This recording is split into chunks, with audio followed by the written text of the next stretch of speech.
আজ 21শে জুন আন্তর্জাতিক যোগা দিবস উপলক্ষে ডায়মন্ড হারবার সাংগঠনিক জেলার মহেশতলা ৩ নম্বর মণ্ডলের উদ্যোগে আকরা পুরাতন বাজার ক্লাবের মাঠে অনুষ্ঠিত হলো এক বিশেষ যোগাভ্যাস ও যোগাসন কর্মসূচি। সুস্থ ও সচেতন জীবনযাপনের বার্তা ছড়িয়ে দিতে আয়োজিত এই অনুষ্ঠানে এলাকার বহু মানুষ স্বতঃস্ফূর্তভাবে অংশগ্রহণ করেন।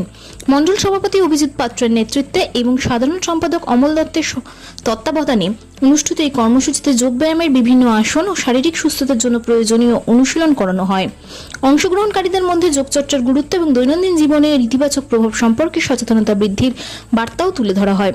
অনুষ্ঠানে উপস্থিত সকল অংশগ্রহণকারীকে শুভেচ্ছা ও অভিনন্দন জানিয়ে আয়োজকরা বলেন, নিয়মিত যোগাভ্যাস শরীর ও মনকে সুস্থ রাখার পাশাপাশি একটি ইতিবাচক জীবনধারা গড়ে তুলতে সাহায্য করে।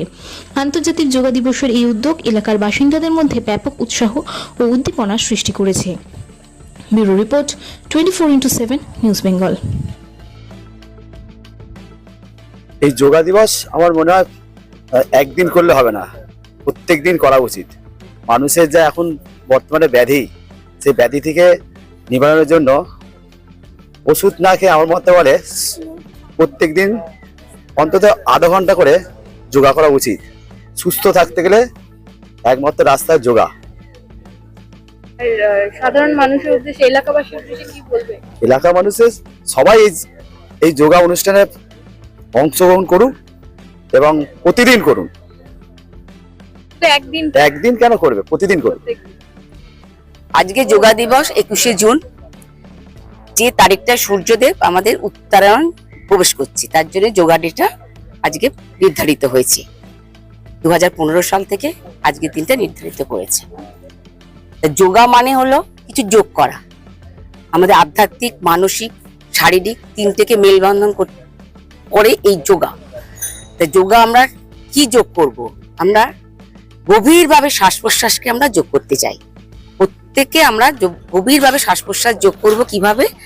কিছু না কিছু অ্যাক্টিভিটি দিয়ে, যার ফলে আমাদের নার্ভগুলো সচেতন হয়, মস্তিষ্কের উন্নতি হয়। এর জন্য প্রত্যেকে আমাদের শরীরের প্রতি যত্ন নেওয়া উচিত। তার ফলে কর্মদক্ষতা আমাদের বাড়বে, সারাদিনের রোগগুলো মুক্তি পাবে। এই বলে অপর্ণা দে।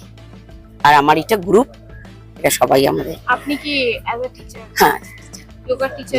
আপনার স্কুল? আমার স্কুল আমার বাড়িতেই আমি সব শেখাই।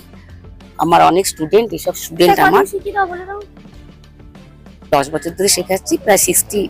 এই এলাকাতে? হ্যাঁ, এলাকাতে মানে আমার বাড়িতেই আমি করি।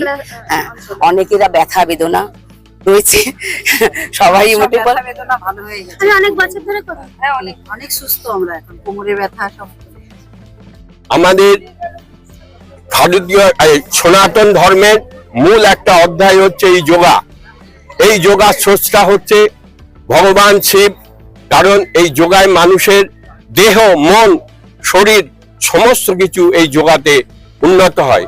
যোগা ছাড়া মানুষ বাঁচতে পারে না। মানসিক দিক থেকে একটা মানসিক বিকাশ যে হয়, কিন্তু যে যোগা অভ্যাস করেছে সেই মানুষ, তারই মানসিক বিকাশ ঘটবে, শরীর স্বাস্থ্য সমস্ত ভালো হবে, সুঠাম দেহ হবে। এই হচ্ছে আমাদের যোগা।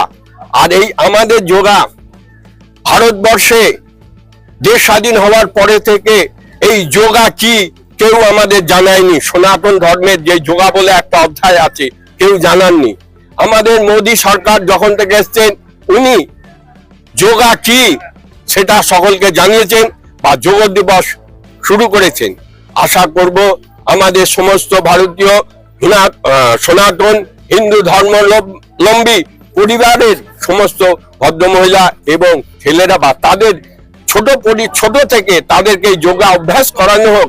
যোগার কি উপকারিতা সেটাকে জানানো হোক, সনাতন ধর্ম কি সেটাকে জানানো হোক। হ্যাঁ, এই হচ্ছে আমার আন্তরিক সকলের তাই ইচ্ছা। আমার নাম সুকুমার রায়। চারিদিকে শুরু হয়েছে দুর্গাপুজোর আনন্দের প্রস্তুতি। নতুন পোশাক, উৎসবের আনন্দ আর পরিবারের হাসিতে ভরে উঠবে অসংখ্য ঘর। কিন্তু আমাদের সমাজের অনেক অসহায় শিশু এবং বৃদ্ধ বাবা মায়ের কাছে এই আনন্দ এখনো অধরা। তাদের মুখেও ফুটতে পারে পুজোর হাসি আপনার সামান্য সহযোগিতায়। এই শারদোৎসবে মাতৃশক্তি সম্মান উদ্যোগ নিয়েছে অসহায় শিশু ও বৃদ্ধ বাবা মায়েদের হাতে নতুন পোশাক তুলে দেওয়ার। আপনিও আপনার সামান্য অংশ বাঁচিয়ে একটি শিশু অথবা একজন বৃদ্ধ বাবা মায়ের নতুন জামার দায়িত্ব নিন। আপনার ছোট্ট সহযোগিতাই কারো জীবনের সবচেয়ে আনন্দের পুজো উপহার হয়ে উঠতে পারে। আসুন সবাই মিলে ভাগ করে নিই পুজোর খুশি। বাড়িয়ে দিন সাহায্যের হাত।